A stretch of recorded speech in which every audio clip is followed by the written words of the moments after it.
विधायक हाजी हुसैन अंसारी के निधन के बाद मधुपुर विधानसभा में उपचुनाव होना है। इसे लेकर सियासी बिसात पिसने लगी है। जेएमएम की सिटिंग सीट होने की वजह से इस उपचुनाव में भी पार्टी को जीत की उम्मीद है।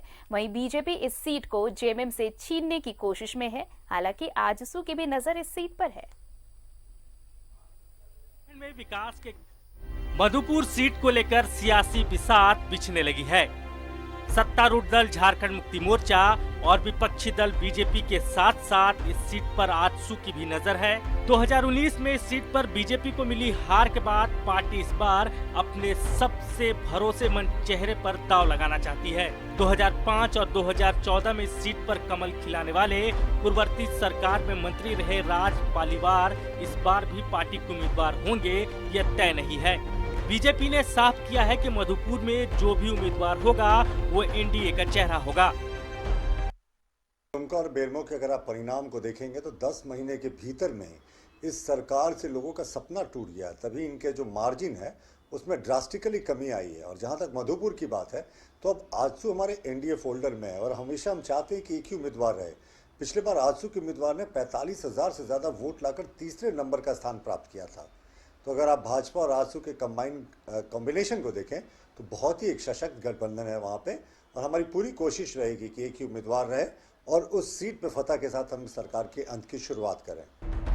2019 में आजसू उम्मीदवार गंगा नारायण राय 45,000 से ज्यादा मतों के साथ तीसरे पायदान पर थे। यही वजह है कि बीजेपी अपनी चुनावी बैतरनी आजसू के सहारे पार करने में लगी है। हालांकि मधुपुर सीट को लेकर फिलहाल आजसू अलग राग अलाप रही है। के संदर्भ में भी स्पष्ट रूप से कहा कि जनवरी महीने में केंद्रीय सभा की बैठक होगी। केंद्रीय सभा में मधुपुर के उपचुनाव के संदर्भ में निर्णय बता दिया जाए। हाल ही में दुमका और बेरमो में हुए उपचुनाव की जीत से गदगद जेएमएम मधुपुर विधानसभा सीट को लेकर पूरी तरह कॉन्फिडेंट नजर आ रही है। जेएमएम की माने तो बीजेपी आजसू के साथ मिलकर भी अगर चुनाव लड़ती है तो इससे जेएमएम को कोई फर्क नहीं पड़ने जा रहा। यह सीट जेएमएम की परंपरागत सीट रही है। 2 उपचुनाव अभी हाल में ही हुए, बेरमो और दुमका में, तो आजसू पार्टी तो साथ में चुनाव लड़ी है भारतीय जनता पार्टी के, तो एनडीए का पार्ट तो ऑलरेडी आजसू पार्टी है, तो इसलिए उससे कोई फर्क नहीं पड़ता है। राज्य की जनता ने दोनों उपचुनाव बेरमो और दुमका में एनडीए को और भारतीय जनता पार्टी को जवाब देने का काम किया है।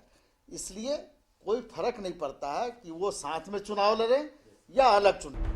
बंगाल चुनाव के साथ ही मधुपुर सीट पर उपचुनाव हो सकता है। लिहाजा मधुपुर के सियासी मिजाज को समझते हुए झामुमो दिवंगत हाजी हुसैन अंसारी के परिवार से उम्मीदवार दे सकता है, जो हाजी हुसैन अंसारी के प्रति सच्ची श्रद्धांजलि भी होगी और हाजी हुसैन अंसारी के निधन से उपजी सहानुभूति की लहर का पार्टी को चुनाव में फायदा भी मिल सकता है। रांची से कैमरामैन अभय प्रसाद के साथ न्यूज़ 11 भारत के लिए राकेश कुमार की रिपोर्ट।